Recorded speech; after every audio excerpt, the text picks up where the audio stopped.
Buenas noches, amados hermanos. Qué bueno que han podido venir el día de hoy. Yo sé que ha sido complicado. Yo sé que la lluvia ha estado torrencial y difícil, y el tráfico ni se diga. Así que gloria a Dios que estamos acá.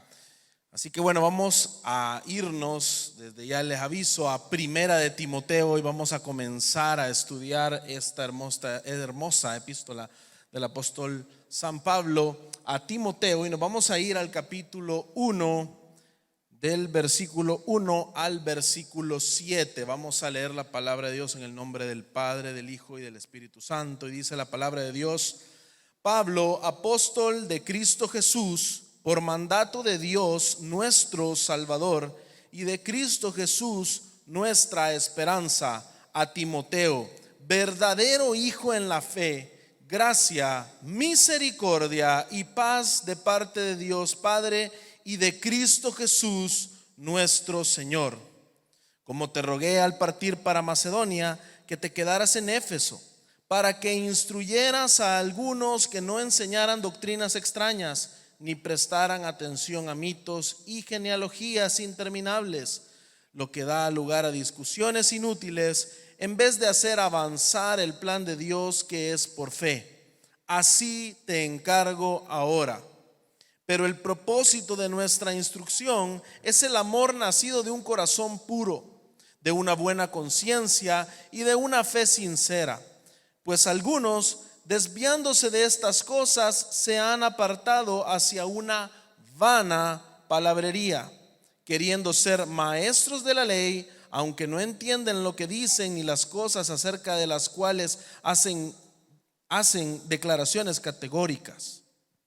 Vamos a orar. Señor Padre Celestial, te agradecemos por permitirnos hoy ser expuestos a tu palabra. Gracias, Señor, porque tú nos has dado esta gran bendición, Señor, de que nosotros no podíamos ascender al cielo. Nosotros, tras el pecado, habíamos sido separados de la gloria de Dios, pero en Cristo Jesús y a través de tu obra de la redención en toda la historia, nos has permitido conocer tu plan de salvación, que hoy ha sido perfectamente revelado en Cristo Jesús, lo cual tenemos en estas escrituras que tratan de Él, que tienen por centro a Cristo Jesús y por meta a Cristo Jesús. Que nosotros también seamos como esta escritura, deseosos de conocerle, deseosos de entender cada día más estas gloriosas verdades y de ponerlas en práctica, para que lo que hablamos y enseñamos no sean vanas palabrerías. Te pedimos, Señor, que todo impedimento humano sea hoy removido y que yo pueda predicar esta palabra con claridad y fidelidad. En el nombre de Jesús, amén. Bueno, amados hermanos, como ya pudimos ver, hemos comenzado hoy nuestra serie en Timoteo. Y es curioso porque nosotros veníamos hablando de Tito. La epístola del apóstol San Pablo a Tito es una epístola pastoral, y esta es también una epístola pastoral. Pero en el canon de las escrituras, nosotros realmente encontramos primero a Timoteo. Y esa es la razón por la cual ahorita yo les voy a dar un poquito más de trasfondo que en la ocasión que hablamos de Tito, sobre este tema polémico que hay con las epístolas pastorales. ¿Por qué vamos a hablar un poquito de esto en la introducción? Porque es importante que usted sepa que estas epístolas son fuertemente atacadas por el enemigo. Y son fuertemente atacadas por el enemigo y son fuertemente intentadas dejar fuera del canon, porque precisamente tratan de la instrucción o de cómo debe de ser, y así se llama la serie, la vida en la casa de Dios. Cómo debe de ser nuestra manera de conducirnos en la casa de Dios. Y por supuesto que Satanás está interesado en desvirtuar, en quitarnos a nosotros las armas de nuestra milicia, en impedirnos a nosotros ser la iglesia que está enseñando la verdad y que la está viviendo a través de vidas piadosas que son conforme a la sana doctrina. Por ende, ha habido una agenda. No solamente nosotros sabemos que esto viene de académicos, esto viene y no estoy atacando a todos los académicos con tendencia crítica, con tendencia liberal, que intentan desprestigiar esta escritura, pero sabemos que el origen de todo esto es espiritual. Sabemos que el origen de todo esto es de guerra espiritual. Es Satanás quien se encuentra en contra de que la palabra de Dios completa pueda ser enseñada y predicada en las iglesias. Por ende, estas epístolas, desde su canonicidad, o sea, desde su apropiada recepción como parte del canon de la escritura, de los libros que usted tiene del Nuevo Testamento, hasta su interpretación en cada uno de los puntos doctrinales que establece de cómo debe gobernarse la iglesia, es altamente debatida. Es curioso porque muchas de las críticas que vienen en contra de Primera de Timoteo, Segunda de Timoteo y Tito se basan en el argumento de que la temática que está tocando Pablo y la forma, la teología, dicen ellos, de Pablo parece cambiar en estas epístolas. Parece que el enfoque es diferente y entonces es necesariamente otro autor. La terminología también, el griego que está utilizando Pablo en estas epístolas es diferente al de las demás epístolas. Entonces tiene que ser otro autor. Otro de los argumentos es: estas epístolas no caben en el relato de los hechos. Nosotros revisamos los hechos y no parece coincidir estas cosas que Pablo está hablando con Tito y con Timoteo, no parecen encajar en lo que el libro de los hechos nos está mostrando en la historia.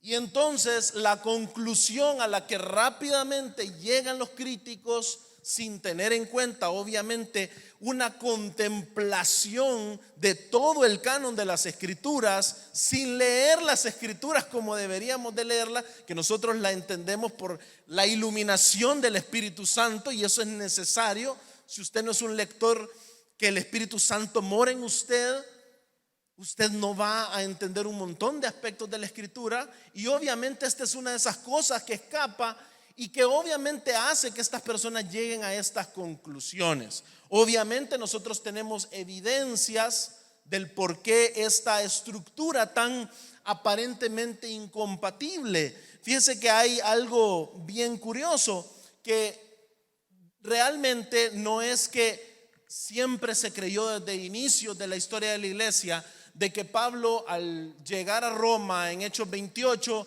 ahí estaba siendo prisionero y ahí muere.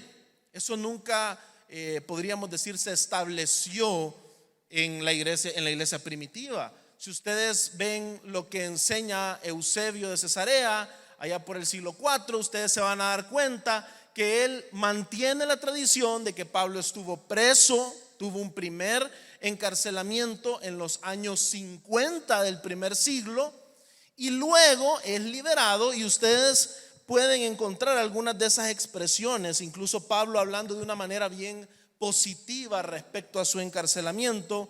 Filemón 1:22, se lo voy a leer yo, dice: y al mismo tiempo prepárame también alojamiento, pues espero que por las oraciones de ustedes les seré concedido. Es decir, Pablo está incluso diciendo en Filemón que se le puede preparar alojamiento tras su prisión, porque él piensa que le va a ser concedido. Y la tradición más temprana nos muestra esa idea, que Pablo realmente fue liberado, y tras ser liberado, cosa que ya no está registrada por motivos obvios en los hechos, porque Hechos termina con Pablo llegando a Roma, no está registrado. ¿Por qué? Porque Hechos tiene un propósito y no me voy a meter ahí, pero el objetivo de Hechos es mostrar un camino de Jerusalén a Roma, y cumple un objetivo histórico redentivo, un objetivo histórico de cómo la iglesia se desarrolla en ese viaje de Jerusalén a Roma. El mapa se establece en Hechos 1:8, usted ya lo conoce bien, y el objetivo se cumple de esa revelación histórica redentiva que nos está mostrando Hechos al llegar Pablo a Roma en ese primer encarcelamiento que él vive. Pero entonces, cuando nosotros encontramos Primera de Timoteo, ¿en qué lugar estamos? ¿En dónde estamos? Porque parece no encajar los hechos históricos, los movimientos que estamos viendo aquí. Pablo diciendo que está yéndose a Macedonia, Timoteo estando en Éfeso. ¿Dónde encaja todo esto? ¿Cómo yo lo logro ubicar en algún mapa? Pues bueno, hay una explicación también. Si usted se da cuenta lo que ocurre en Segunda de Timoteo, casualmente Segunda de Timoteo ya está escrita en prisión. Por ende, esto nos explica que Eusebio no estaba tan perdido, porque Primera de Timoteo, Pablo no está preso claramente, y en Segunda de Timoteo, ustedes van a ver en Segunda de Timoteo 1:8 dice: por tanto, no te avergüences del testimonio de nuestro Señor, ni de mí, prisionero suyo, sino participa conmigo en las aflicciones por el evangelio, según el poder de Dios. Conceda el Señor misericordia a la casa de Onesíforo, porque muchas veces me dio refrigerio y no se avergonzó de mis cadenas. Antes bien, cuando estuvo en Roma, me buscó con afán y me halló. También encontramos en esa misma epístola, capítulo 2:9, por si hay alguna duda: por el cual sufro penalidades hasta el encarcelamiento como un malhechor, pero la palabra de Dios no está presa. Capítulo 4, versículo del 6 al 8, Pablo dice: porque yo ya estoy para ser derramado como una ofrenda de libación, y el tiempo de mi partida ha llegado. He peleado la buena batalla, he terminado la carrera, he guardado la fe. En el futuro me está reservada la corona de justicia que el Señor, el juez justo, me entregará en aquel día, y no solo a mí, sino también a todos los que aman su venida.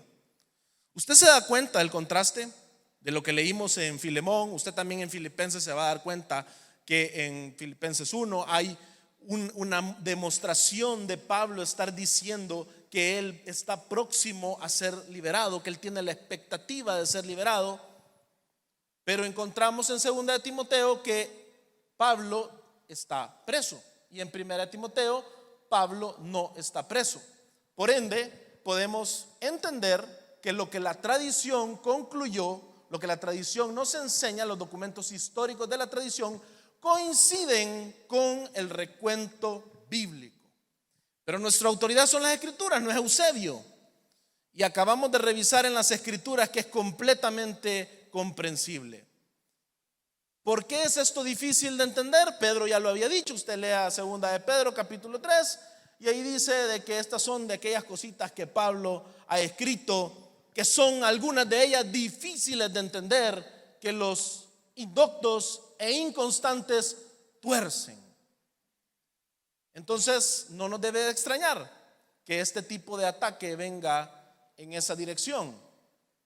Pero cuando nosotros comenzamos a estudiar el contenido de esta epístola, nos empezamos a dar cuenta por qué el enemigo está tan interesado en que usted y yo, de ser posible, la hiciéramos a un lado, la bajáramos de nivel o la quisiéramos sacar del canon de las Escrituras.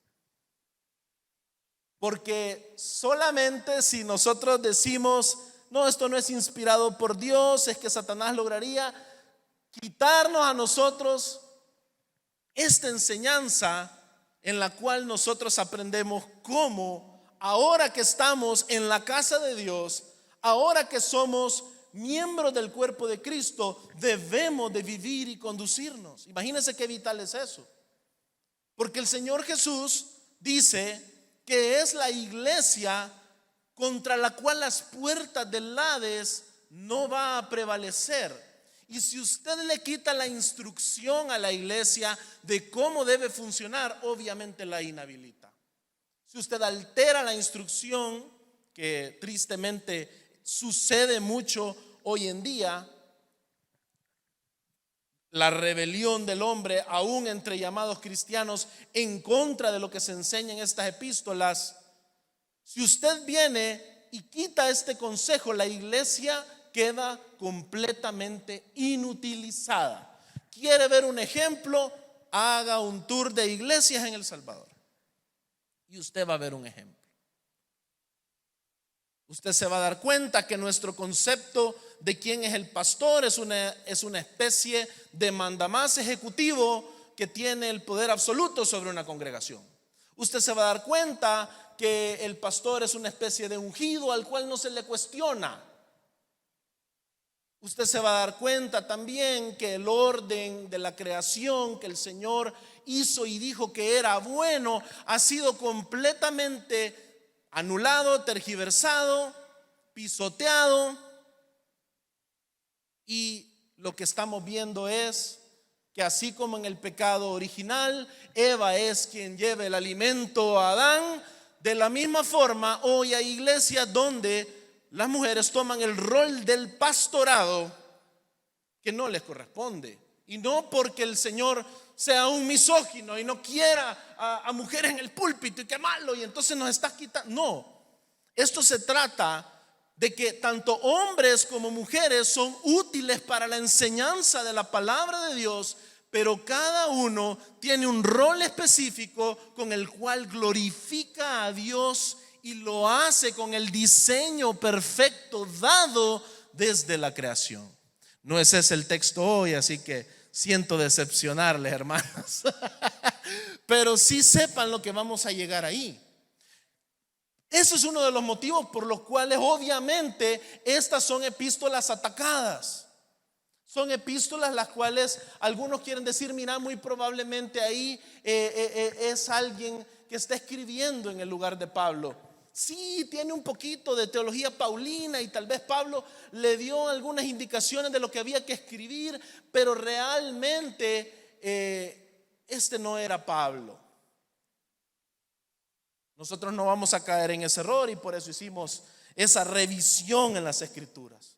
Entrando ya al tema, nosotros nos damos cuenta que esta epístola inicia diciendo: Pablo, apóstol de Cristo Jesús, por mandato de Dios nuestro Salvador y de Cristo Jesús nuestra esperanza, a Timoteo. ¿Quién es Timoteo?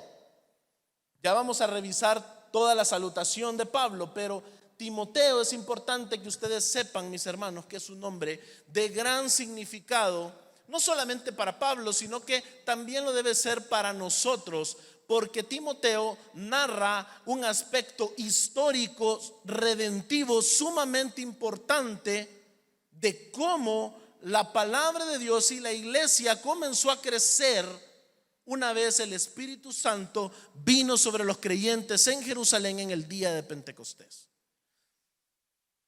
¿Quién es este Timoteo?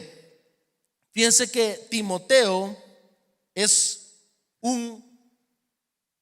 por así decirlo, mitad griego, mitad judío, que su papá era griego, no sabemos mucho de él.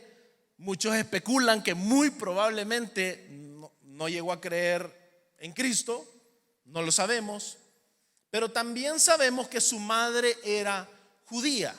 Eso nosotros lo encontramos en Hechos. Si vemos Hechos 16:1, se lo voy a leer yo rapidito, dice: Pablo llegó también a Derbe y a Listra, y ahí estaba cierto discípulo, póngale ojo, es discípulo, llamado Timoteo, hijo de una mujer judía creyente, pero de padre griego. Y esto es sumamente interesante porque cuando nosotros vemos esto, nosotros decimos: ok, esto parece ser una progresión mostrada, encarnada en una persona, en Timoteo, de cómo el evangelio había llegado a los judíos, pero comenzaba a también llegar al mundo gentil. Y Timoteo era precisamente la personificación del choque de esos dos mundos. Su madre era creyente, su padre era un griego. También nosotros podemos ver que estas mujeres, su madre y su abuela, aparecen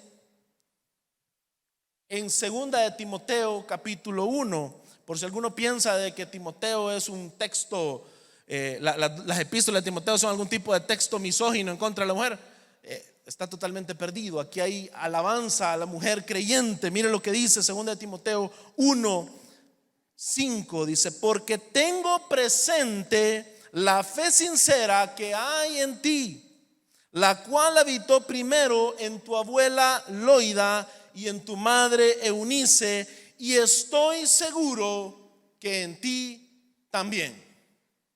Entonces, cuando nos damos cuenta que que Eunice era una madre judía, por lo que vimos en Hechos 16, y nos damos cuenta que su abuela seguramente antes de todo esto era una creyente judía, porque no había forma, mi hermano, de ser cristiano.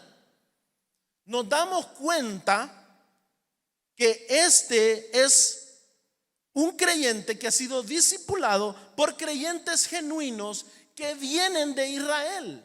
Son mujeres, su abuela y su madre. ¿Qué relevancia tiene esto?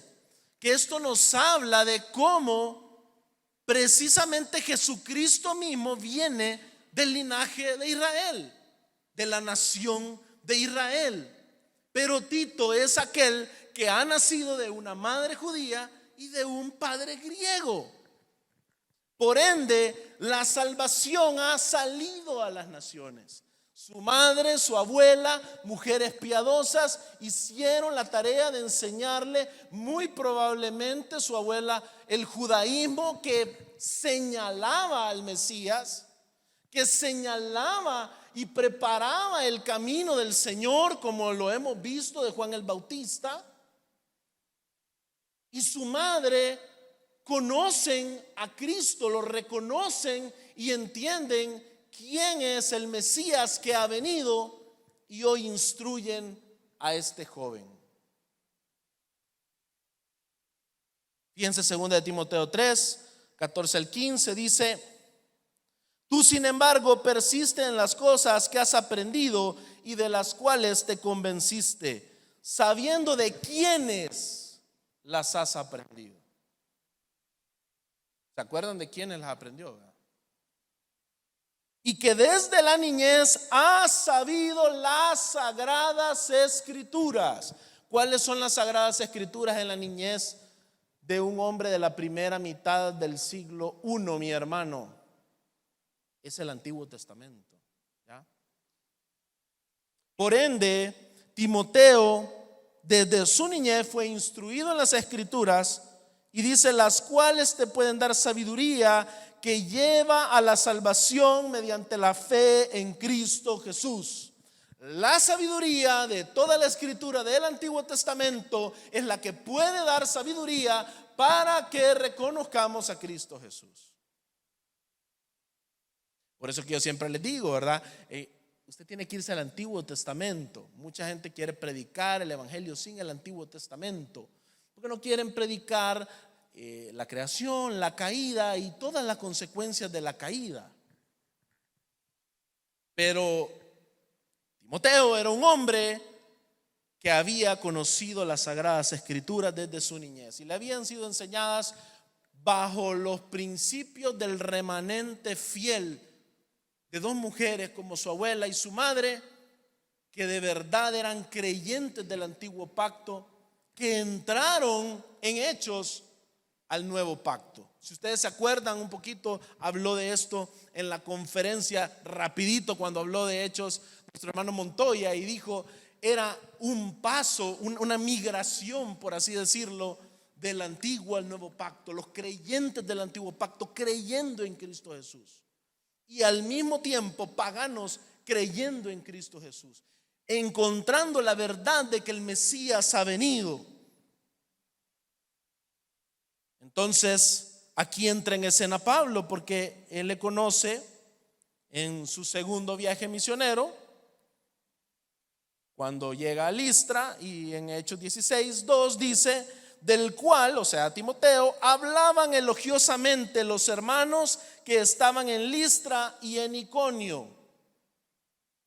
O sea, este era un hombre de testimonio, ¿me entiende? Este no era simple y sencillamente un tipo que profesaba algo sobre sí mismo o que tenía algún conocimiento que lo hiciera especial a pesar de una vida que fuese de dudosa, por así decirlo, reputación. Este era un hombre del cual hablaban elogiosamente los hermanos que estaban en Listra y en Iconio. Y entonces Pablo quiso que éste fuera con él, dice aquí.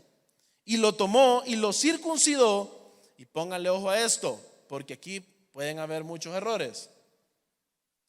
Fíjense, y lo tomó y lo circuncidó por causa de los judíos que había en aquellas regiones. ¿Por qué lo circuncidó?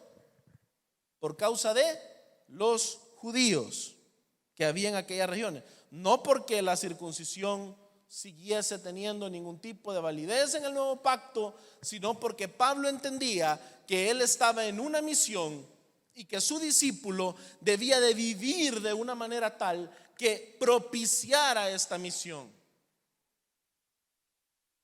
Dice que eran los judíos que había en aquellas regiones porque todos sabían que su padre era griego.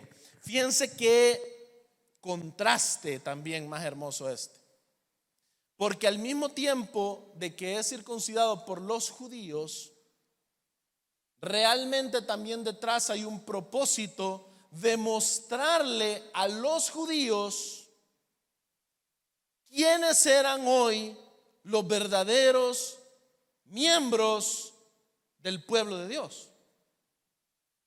Porque si bien es cierto, algunos judíos eran los de la circuncisión y deseaban que los cristianos siguieran circuncidando, realmente la principal motivación aquí de Pablo no es hacer caso de esa perversión del evangelio, sino dar una lección de cómo en Cristo Jesús la salvación ha llegado a todas las naciones. Y lo hace circuncidando a aquel que los judíos que habitaban en estas regiones sabían que su padre era griego. Es decir, Pablo les está enviando un mensaje muy opuesto al que ustedes van a darse cuenta que, o bueno, ¿se acuerdan que vimos con Tito? ¿Se acuerdan que a Tito Pablo evitó, lo protegió de que lo circuncidaran? Tito era un griego. Pero en este caso Pablo está enviando ese mensaje. El verdadero pueblo de Dios ya no se trata de aquellos que en la carne nacen judíos o aquellos que en la carne son puros en su sangre judía, sino que el verdadero pueblo de Dios es aquellos que han puesto su fe en Jesucristo. Y esta circuncisión, que por ende usted se tiene que dar cuenta cómo todo este es un momento importante en la historia de la iglesia, momentos que no se van a repetir. Y aquí le estoy dando un poquito más de peso a lo que hemos estado hablando de los dones sobrenaturales. Este era un momento en el cual estaban sucediendo cosas que no iban a repetirse.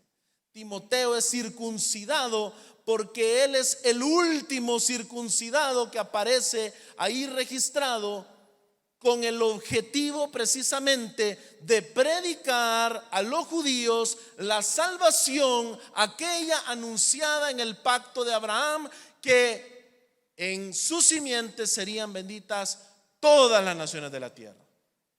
Por ende, esta circuncisión cumple un rol nada más histórico, en el cual el Señor dice: de acá en adelante yo estoy haciendo una transición. Nadie más debe ser circuncidado. Esa es la indicación que encontramos en todo el Nuevo Testamento. Y nosotros hoy como creyentes no enseñamos la circuncisión. Pero en base a esto, si nos pusiéramos un poco de querer agarrar hechos como libro de teología sistemática o doctrina, podríamos decir: miren, hay que circuncidar donde quiera que haya judíos, porque así hizo Pablo con Timoteo. ¿Creen ustedes que esa es una manera correcta de interpretar la escritura? No. Entonces este es un caso particular. Timoteo tiene estas características, y en el contexto específico de esta epístola ha sucedido que Pablo ha sido el fundador de una iglesia. Ustedes pueden leer en Hechos 19, no nos vamos a detener ahí. Pero esta iglesia de Éfeso está en una ciudad sumamente, pero sumamente importante y cosmopolita del Imperio Romano. Muy probablemente la ciudad que tenía los centros de adoración y los templos de la adoración pagana, greco-romana, más importantes de su época. Por ende, era una ciudad donde se mezclaban las culturas de todo el imperio. Ahí había judíos, ahí había gentiles de todas las naciones. Ahí la idolatría había sido un sincretismo: dioses griegos, dioses romanos, dioses de distintas regiones del imperio, dioses orientales. Todo este tipo de adoración se encontraba en Éfeso. Y cuando Pablo está por salir de la ciudad de Éfeso, o de irse de esa región, porque en este momento él le manda un mensaje. Vamos a irnos a Hechos 20 del 28 al 31. Manda un mensaje desde Mileto advirtiendo a la iglesia de Éfeso, que es la que acabamos de leer, que ahí está Timoteo. Y le dice Pablo a los ancianos: tengan cuidado de sí mismos y de toda la congregación, en medio de la cual el Espíritu Santo les ha hecho obispos, para pastorear la iglesia de Dios, la cual Él compró con su propia sangre. Sé que después de mi partida vendrán lobos feroces entre ustedes que no perdonarán el rebaño. También de entre ustedes mismos se levantarán algunos hablando cosas perversas. ¿Se acuerdan a quién dijimos que era el mensaje que había mandado Pablo desde Mileto a Éfeso? ¿Era dirigido a quién? A los ancianos. También entre ustedes se levantarán algunos hablando cosas perversas para arrastrar a los discípulos tras ellos. Por tanto, estén alerta, recordando que por 3 años, de noche y de día, no cesé de amonestar a cada uno con lágrimas. Esto era la preocupación de Pablo, el fundador de esta iglesia, por aquello que podía suceder. Y cuando entramos nosotros al texto y nos sumergimos acá en Primera de Timoteo, lo que vamos a encontrar es precisamente el escenario donde todo esto está sucediendo tal cual Pablo lo anticipó. Lobos feroces entre la congregación han entrado y no perdonan al rebaño, desviándolos de la verdad. Por eso Pablo tiene que iniciar esta epístola diciéndole a Timoteo sobre la autoridad apostolar que él tiene en Cristo Jesús. Pablo, apóstol de Cristo Jesús por mandato de Dios nuestro Salvador. Pero ¿qué es un apóstol? Un apóstol es un enviado, es un mensajero, es un emisario. Pablo es un emisario de Cristo Jesús. Es un mensajero de Cristo Jesús. Por ende, su mensaje viene directamente de nuestro Señor. Y eso es importante que lo entendamos nosotros. Y era importante que lo entendiera y que lo tuviese muy claro Timoteo. Ya vamos a revisar por qué. Pero también que la instrucción a la iglesia llegase bajo esa autoridad. La palabra de Dios que es enseñada en la iglesia de Cristo Jesús viene de la autoridad de Cristo Jesús mismo, de el fundamento, mi hermano, echado por los apóstoles. Lo que usted aquí escucha, si es predicación de la palabra, obviamente, si no son inventos de hombres, pero si es la palabra de Dios, lo que aquí usted está escuchando es un mensaje que viene de Cristo Jesús. Y Pablo, como apóstol de Cristo Jesús, por mandato de Dios nuestro Salvador, está escribiendo esta carta a Timoteo. Y dice: y de Cristo Jesús, nuestra esperanza. Este texto es hermoso porque este texto abarca una realidad importantísima sobre cómo Dios, nuestro Salvador, ha obrado en la historia de tal manera que hoy nosotros hemos conocido a Jesús, nuestro Salvador y nuestra esperanza. Dios ha sido nuestro Salvador desde la eternidad, mi hermano. Pero Dios obró en la historia por medio de la venida de su Hijo Jesucristo. Y a través de la venida de su Hijo Jesucristo y de su obra, de su muerte, sepultura, resurrección, ascensión, usted hoy ha sido pasado de muerte a vida. Por ende, usted es alguien que ha sido salvado por Dios, y su esperanza, mi hermano, está puesta en Cristo Jesús. Malaquías 4, se los voy a leer yo. Me encanta porque habla del gran día del Señor. Y dice porque, ojo, esto es un profeta del Israel del segundo templo. Este es un profeta que no ha visto ni tiene idea de cómo se va a manifestar la obra de Dios para salvar y para que haya una esperanza. Este era un Israel que parecía no tener esperanza. Pero esta es la profecía final. Y tras esta profecía vendrían 400 largos años de silencio, mi hermano. Y oiga lo que dice: porque he aquí viene el día ardiente como un horno, y todos los soberbios y todos los que hacen el mal serán como paja. Y el día que va a venir les prenderá fuego, dice el Señor de los ejércitos, que no les dejará ni raíz ni rama. Mas para vosotros que teméis mi nombre, se levantará el sol de justicia con la salud, y dice en otras versiones, con la salvación en sus alas. Y saldréis y saltaréis como ternero del establo, y hollaréis a los impíos, pues ellos serán ceniza bajo las plantas de vuestros pies el día que yo actúe, dice el Señor de los ejércitos. Cuando usted encuentra una porción donde se está hablando de que el pueblo de Dios va a poner a sus enemigos, dice: ellos serán ceniza bajo las plantas de vuestros pies. Usted no tiene que pensar en usted como aquel que hace grandes portentos. Usted no se tiene que imaginar que es usted el que va a machacar al diablo así y lo va a aplastar bajo sus pies.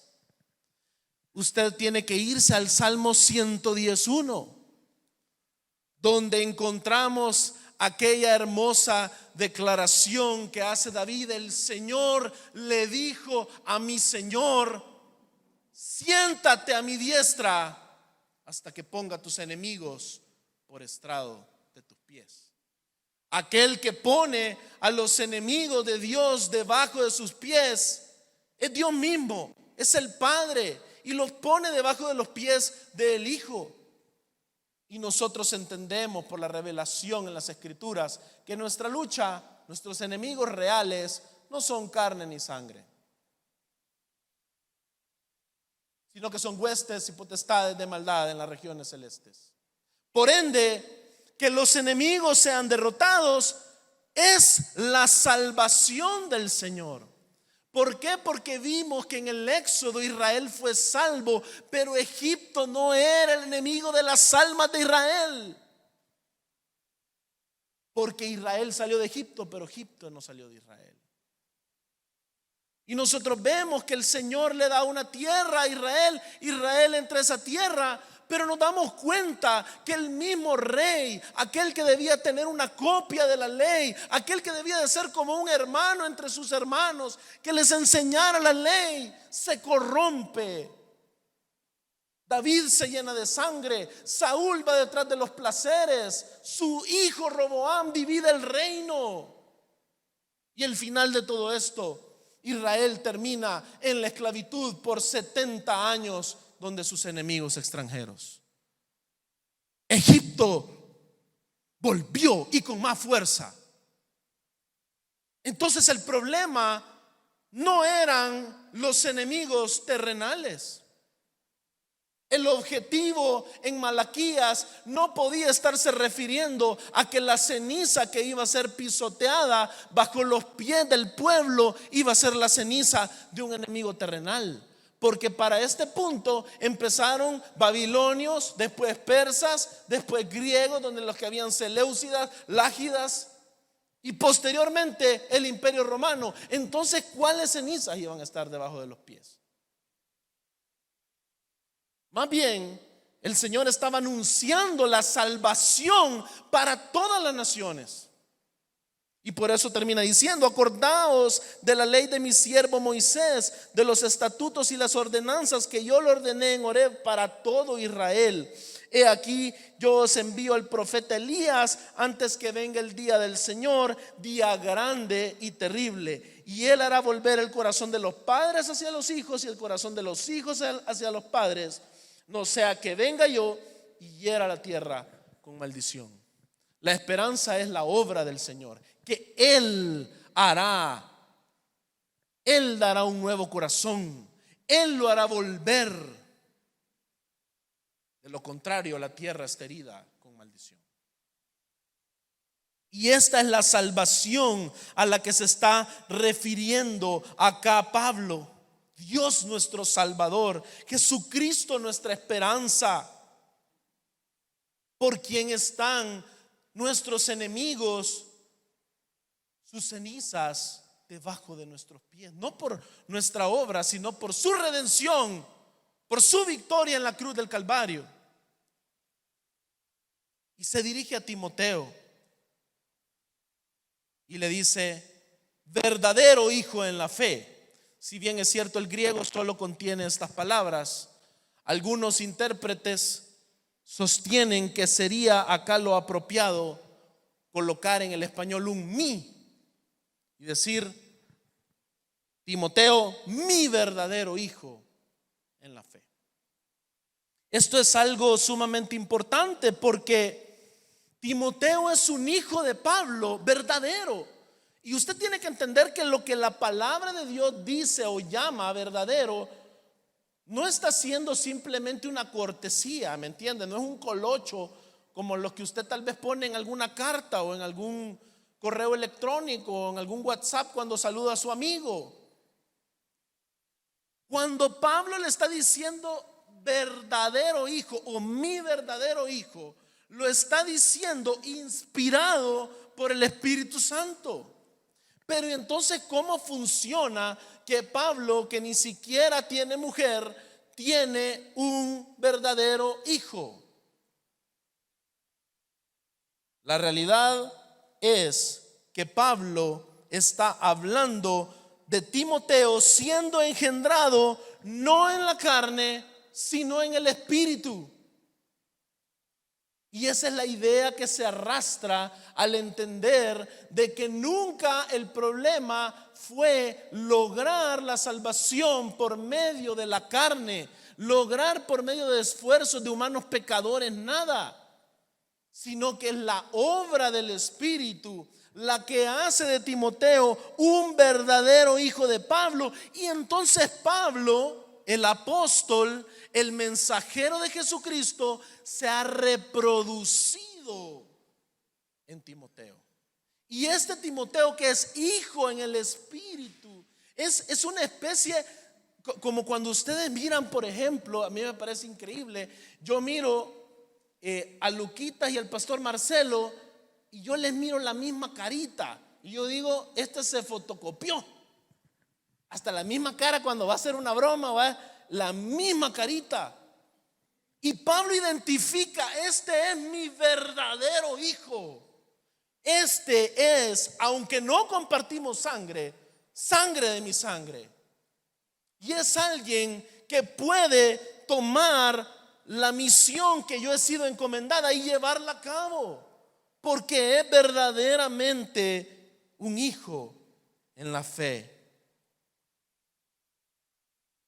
Y luego le da estas palabras. Ustedes encuentran la fórmula gracia y paz en la gran mayoría de epístolas paulinas y universales también. Pero curiosamente, Pablo utiliza esta triple fórmula en Primera de Timoteo: gracia, misericordia y paz de parte de Dios Padre y de Cristo Jesús nuestro Señor. ¿Por qué el cambio de salutación? ¿Por qué la adición de la misericordia? ¿Cuál es el énfasis de esa misericordia? Acabamos de hablar, la palabra de Dios no tiene nada en la escritura que esté ahí por adorno. Aquí no es que Pablo dijo: le voy a tirar un colochito más, vea, misericordia, para que se oiga más bonito. Esto es completamente contextual, mi hermano, porque así como Timoteo era verdadero hijo en la fe, también Timoteo era, como los patriarcas, como Moisés, como los profetas, un hombre que sin Cristo era pecador, era insuficiente para la obra. Y lo que está sucediendo acá es que Pablo está enfatizando en la vida de Timoteo la misericordia, porque interesantemente en esta misma epístola, capítulo 4, versículo 12, nos vamos a dar cuenta que Pablo le dice a Timoteo: no permitas que nadie menosprecie tu juventud. Antes, sé ejemplo de los creyentes en la palabra, conducta, amor, fe y pureza. Timoteo entonces muy probablemente luchaba con inseguridades. Muy probablemente sentía que donde él había sido enviado en Éfeso, la gente le veía de menos por su juventud, y él se sentía incapaz. Él se sentía que no podía llevar a cabo la tarea porque muy probablemente él pensaba: yo ni siquiera soy lo que Pablo cree que soy. Yo aparte estoy joven, yo no puedo llevar a cabo esa tarea.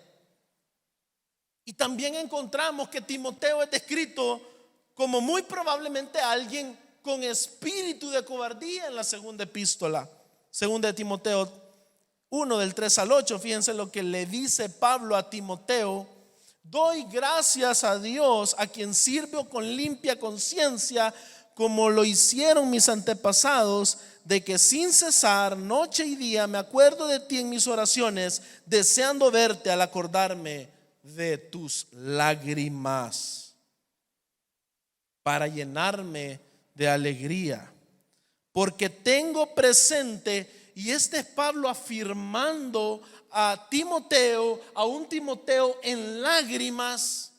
Y póngale usted atención, qué curioso que Pablo se llena de alegría al acordarse de las lágrimas de Timoteo, y le dice: tengo presente la fe sincera que hay en ti, la cual habitó primero en tu abuela Loida y en tu madre Eunice, y estoy seguro. ¿Se acuerdan de la inseguridad que hablamos, que aparentemente Pablo está revelando en Primera de Timoteo? Y aquí Pablo utiliza esta palabra asegurándolo y diciendo: la cual habitó primero en tu abuela Loida, tu madre Eunice, y estoy seguro que en ti también, por lo cual te recuerdo que avives el fuego del don de ¿quién? De Dios. Y aquí póngale ojo, porque aquí no es de que usted va a soplarse así al fuego y fuego, fuego, ¿verdad? Es el don de Dios, ¿ya? Es la dádiva de Dios. Timoteo no podía avivar nada sin Dios.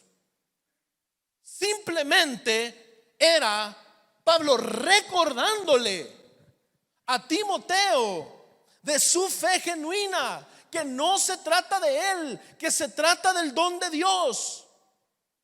Y entonces este hombre inseguro recibe esta palabra de seguridad, no en él, sino en el don de Dios, sino en Cristo, y le dice: te recuerdo que avives el fuego del don de Dios que hay en ti por la imposición de mis manos. Mire con lo que cierra diciendo: porque no nos ha dado Dios espíritu de cobardía, sino de poder, de amor y de dominio propio. ¿Qué significa esto, mi hermano? Timoteo era un hombre con grandes dudas, tal vez como usted y como yo, con grandes luchas, con grandes dudas de qué va a hacer en el ministerio. Voy a dar el ancho, voy a lograr salir adelante. Pero realmente la dádiva no viene de nadie que no sea Dios. Pablo le dice: la imposición de mis manos. Pero hemos visto que Pablo era apóstol por mandato ¿de quién?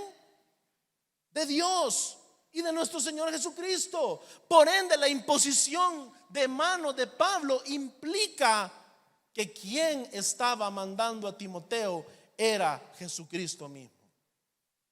Y eso debe afirmarlo a usted y a mí, hermano, en nuestra tarea en la iglesia local, en nuestro emplear los dones que el Espíritu Santo nos ha impartido en el contexto de la iglesia local. En que si usted se siente incapaz, se siente que no le van a dar las fuerzas, se siente que usted no va a poder llevar a cabo la tarea ministerial que le han designado, sepa que usted, si está aquí sentado, es por la gracia del Señor Jesucristo. Y que el mismo Señor que levantó, el mismo Espíritu que levantó a Cristo Jesús de entre los muertos, es quien ha impartido los dones en cada uno de nosotros para que podamos hacer la obra de Dios. Por ende, si usted está dudando, si usted está pensando que no puede salir adelante con la obra que Dios ha encomendado, con la gran comisión, si usted se siente débil, fortalézcase en el Señor. Recuerde que el don es de Dios. Y recuerde que usted, de la misma manera que Timoteo, ha recibido la imposición de manos. En este caso, obviamente, no estamos hablando de una manera de un vicario apostolar o de un obispo, pero en el sentido salvífico y de la gran comisión que todo creyente tiene, lo ha recibido de Cristo mismo. Y esa es la razón por la cual la iglesia Gracia y Verdad tiene la esperanza de funcionar, mi hermano. Porque si aquí confiáramos en hombres, pudiéramos montar un gran espectáculo, un montón de cosas. Podríamos hacer cosas que aquí le llamen la atención, pero que estarían apagadas y sin el fuego de Dios, que solo viene del don de Dios. Entonces nos encontramos en presencia de un hombre en el cual era necesaria esta palabra misericordia. Fíjese que William Hendrickson nos dice sobre la misericordia: la manera general de distinguir entre gracia y misericordia es decir que la gracia perdona mientras la misericordia siente compasión. La gracia es el amor de Dios hacia el culpable, la misericordia es su amor hacia el infeliz, digno de lástima. La gracia tiene que ver con el estado, la misericordia con la condición. Y la razón por la que Pablo está insertando esta palabra misericordia es porque Tito era un receptor idóneo de la misericordia de Dios en su vida y en la vida ministerial que él iba a llevar a cabo en una iglesia llena de falsos maestros, llena de falsas enseñanzas, los cuales él, lleno de temor, inseguridad, se tenía que enfrentar. Pablo le recuerda la misericordia y le recuerda a Pablo que también él mismo es quien es por la misericordia de Dios. Y se lo recuerda aquí mismo en 1 Timoteo 1. Le dice: doy gracias a Cristo Jesús nuestro Señor, que me ha fortalecido. No le dice que soy el mero aquí, ¿verdad? Que soy el mero teólogo y que le entro con todo, yo no me le chico a nada. No, le dice que me ha fortalecido, porque me tuvo por fiel, poniéndome en el ministerio. Me puso. Pablo es un receptor pasivo de todo esto.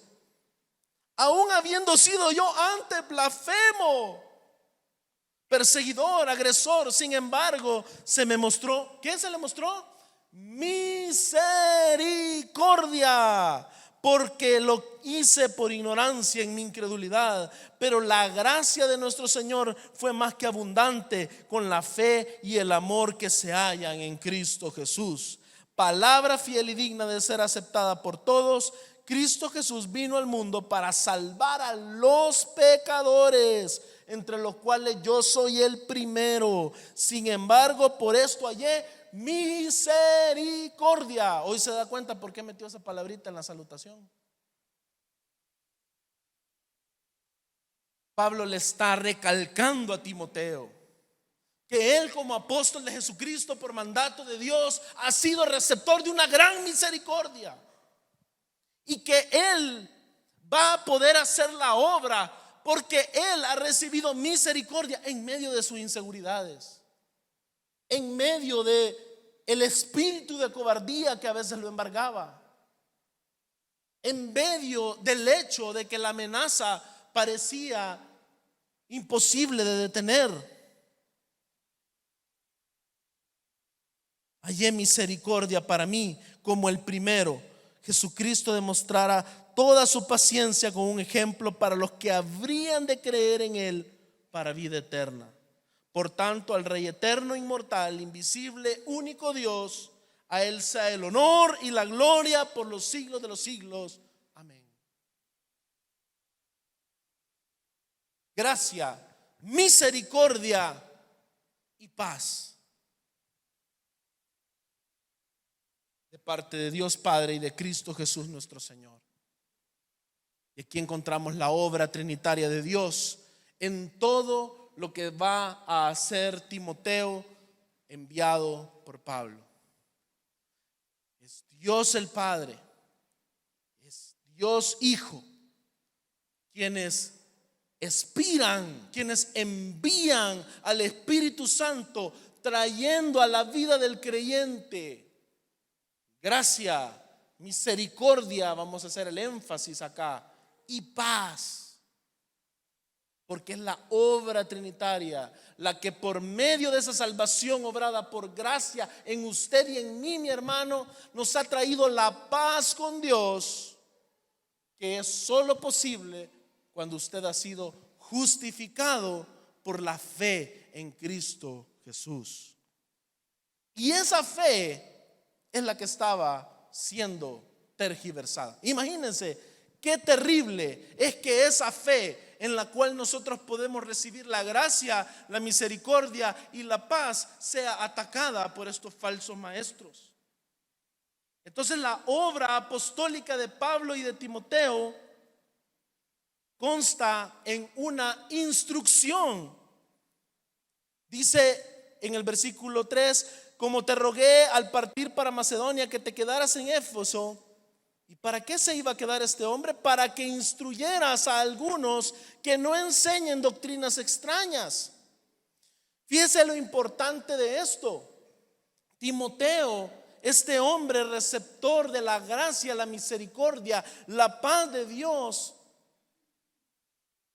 es un hombre verdadero hijo de Pablo, que se debe quedar en Éfeso Pero yo quiero aquí recalcar algo. A pesar de que Timoteo no era propiamente un pastor, mis hermanos, Timoteo sí era un ejemplo para los pastores que iban a quedar cuando él los instruyera. Y esto significa que la presencia en la iglesia local de hombres fieles es vital para poder hacer retroceder las doctrinas extrañas. Esto le debe hablar a usted como congregación, mi hermano, de la importancia de no dejar de congregarse como algunos tienen por costumbre. Y nos debe de hablar a aquellos que estamos enseñando la palabra de Dios de la importancia del pastoreo de la iglesia, de la permanencia de hombres fieles en la iglesia, para enseñar la sana doctrina y para repeler la enseñanza del enemigo. Nos damos cuenta que Pablo pasa a decir que no enseñaran doctrinas extrañas. ¿Cómo podía hacer esto? Yo solo puedo exponer el error, mi hermano, cuando yo expongo la verdad en la palabra de Dios. Y al yo exponer la verdad en la palabra de Dios, yo tengo entonces la capacidad de repeler las doctrinas extrañas.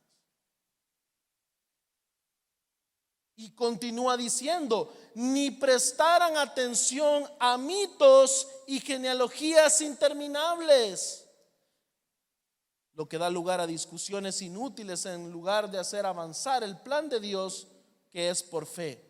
Así te encargo ahora. Fíjense qué importante es esto. ¿Cuál era la desviación a la que se estaba acá refiriendo Pablo? Aparentemente había en Éfeso personas que estaban internándose en la ley en el Antiguo Testamento y estaban tratando de meter ideas erróneas sobre cómo podían ser salvos los hombres a través de algún tipo de genealogía específica, de algún tipo de ganancia en la carne que no fuese respecto al evangelio, a mitos y no a la verdad revelada en Cristo Jesús. Y fíjese que esto es algo bien interesante, porque estas genealogías interminables no significa que debamos de no leer las genealogías que hay en nuestra Biblia. Génesis está lleno de genealogías. El Pentateuco está lleno de genealogías. Usted entra al primer libro del Nuevo Testamento, comienza con una genealogía. Pero ¿qué es exactamente lo que está entonces diciendo Pablo? Que son estas genealogías interminables que no sirven para nada. Lo que Pablo está queriendo decir, mi hermano, acá es que la verdadera genealogía que importa, que no es un mito, es aquella genealogía que en la Escritura nos fue enseñada, que no es, mi hermano, por la carne, ni por linaje de carne, ni por mérito humano, sino la genealogía en el Espíritu, que es la genealogía que tenemos aquellos que somos hijos de Abraham, porque hemos creído y se nos ha contado por justicia. Por ende, estas genealogías interminables, estas enseñanzas falsas, estaban logrando causar lo que dice al final, que dice, lo que da lugar a discusiones inútiles. Creyentes estaban desviando en querer encontrar fórmulas de ser mejores, más sobresalientes. Dice, en vez de hacer avanzar el plan de Dios, que es ¿por qué? Por la fe. Así que así te encargo ahora.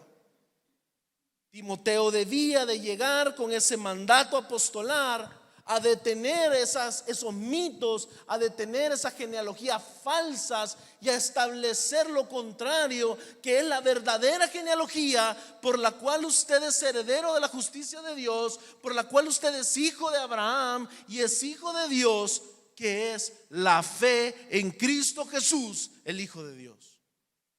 Cualquier otra cosa que no sea esa enseñanza debía de ser repelida.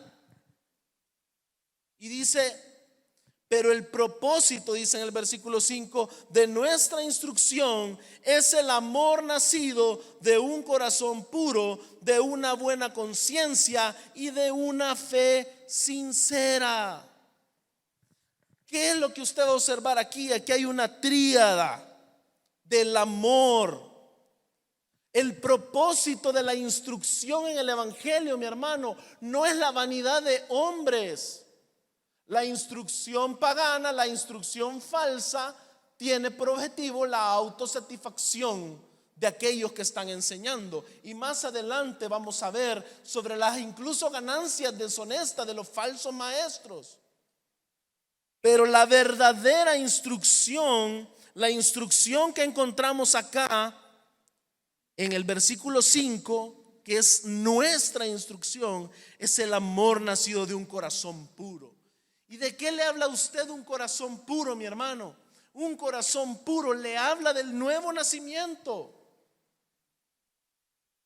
Si usted no ha nacido de nuevo, es completamente inútil cualquier instrucción que usted reciba o dé, porque usted primero lo que recibe no lo entiende, y lo que vaya a dar va a ser una falsedad que nunca entendió.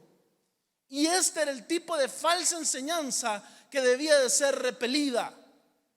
Era necesario que hubiese un corazón puro, y ese corazón puro del nuevo nacimiento produce una buena conciencia, que como veíamos en Tito, se trata del lavamiento del agua y del espíritu en el nuevo nacimiento.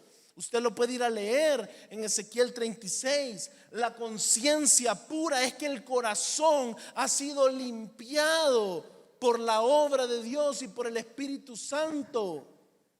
Y esto lleva a una fe sincera.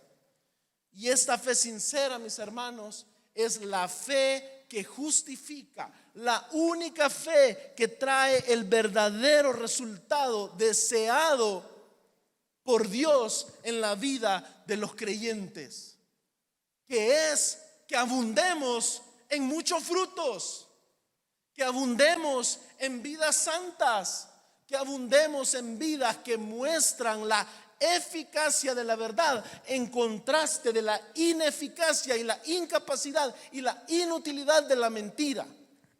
Y hoy hay miles de formas, mi hermano, que se están insertando en la iglesia, de mitos, de genealogías, donde a usted le están queriendo enseñar a querer codiciar cosas aparentemente espirituales que no son más que ídolos satánicos. Pero la verdadera fe, la fe sincera, es aquella, es la única que puede producir en el pueblo de Dios los frutos que Dios desea y que son conforme a la palabra de Dios y a su ley. Y dice el versículo 6, ya para terminar: pues algunos, desviándose de estas cosas, se han apartado, oiga, ¿hacia dónde? Hacia la vana palabrería. Y la vana palabrería, mi hermano, no es otra cosa, déjeme decirle, que cuando usted está hablando una cosa y por otro lado haciendo otra. Y entonces preocupémonos, hermano, porque realmente no existe tal cosa como que usted, mire, tiene buena doctrina, pero no da frutos. Porque como veíamos en Tito, la sana doctrina es conforme a la piedad. Y si todo lo que usted habla y enseña es vana palabrería, mi hermano, de alguna manera en usted y en mí lo que hay es una enseñanza del error.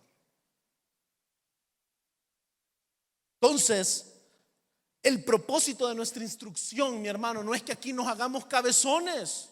No es que usted salga de aquí recitándose como que es una teología sistemática toda la doctrina de la fe. Eso es parte de, eso va a llegar, o tal vez no va a llegar, porque algunos vamos a poder estudiar más y otros menos. Pero el propósito de nuestra instrucción es el amor que nace de corazones puros, de corazones de nacidos de nuevo. Ese amor se refleja en la vida, es visible, mi hermano. El mundo lo puede ver, la iglesia lo observa a través de cómo los unos a los otros, en amor, habitamos los hermanos juntos. Nos preocupamos por la necesidad del hermano, nos preocupamos por las enfermedades del hermano, nos preocupamos por la situación de los demás. Solo pueden nacer verdaderamente de este corazón, de esa conciencia que es buena y de esa fe sincera. Pero el contraste se encuentra en el versículo 7 y dice, versículo 6 dice, pues algunos desviándose de estas cosas se han apartado hacia una vana palabrería, queriendo ser maestros de la ley, aunque no entienden lo que dicen, ni las cosas acerca de las cuales hacen declaraciones categóricas. Mi hermano, de nada sirve que usted venga y se intente hacer un maestro de la ley y se intente hacer un conocedor de la palabra si usted no está enraizado en el verdadero propósito de la instrucción de Dios.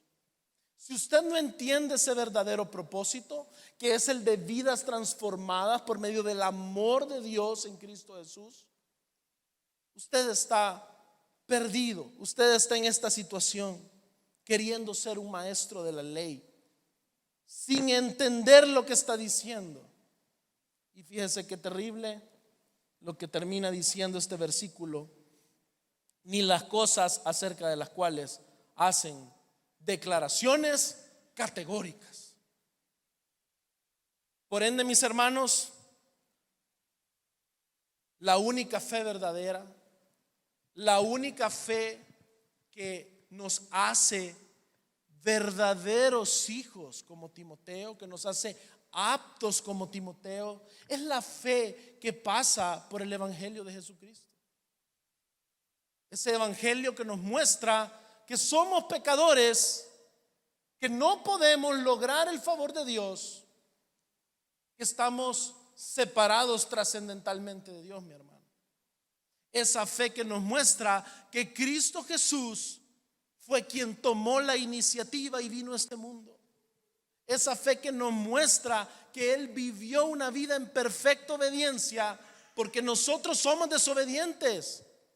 Esa fe que nos muestra que Él murió en lugar de nosotros por nuestra culpa, por nuestra transgresión.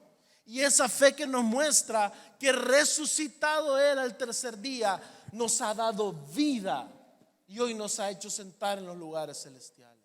Si usted, mi hermano, no comprende esa fe de pies a cabeza, la oración que usted tiene que hacer al Señor es: dame un corazón nuevo. Yo necesito nacer de nuevo. Y la oración que yo hago por cada uno de nosotros, mi hermano, es que esta instrucción de la palabra de Dios, de hombres fieles, no caiga en vana palabrería, sino lleve mucho fruto, sino lleve la verdadera vida del evangelio, la verdadera vida de hombres y mujeres consagrados al Señor en Cristo Jesús. Esta es una instrucción que no simplemente nos va a hacer conocer conceptos, sino que nos va a hacer llevar mucho fruto visible por el mundo en Cristo Jesús. Vamos a orar. Señor Padre Celestial, te agradecemos, Padre, por permitirnos acercarnos a tu palabra, por permitirnos estudiarla, por permitirnos conocerla, Señor. Gracias, Padre bendito, porque podemos hoy estudiar esta epístola de Timoteo y darnos cuenta cómo Pablo le estaba hablando a un hombre pecador, incapaz, como cada uno de nosotros, con una historia y un pasado, pero que tú redimiste, no importando quién era su padre o su madre. El origen de su fe sincera venía de la obra de Dios, del don de Dios.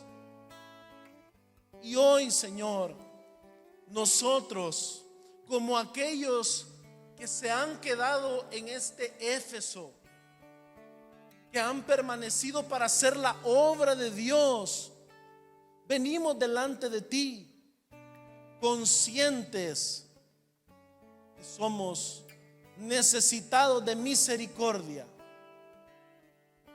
necesitados de gracia, para poder llevar a cabo la obra y para poder mostrar el propósito de todo lo que estudiamos, aprendemos y leemos en esta escritura,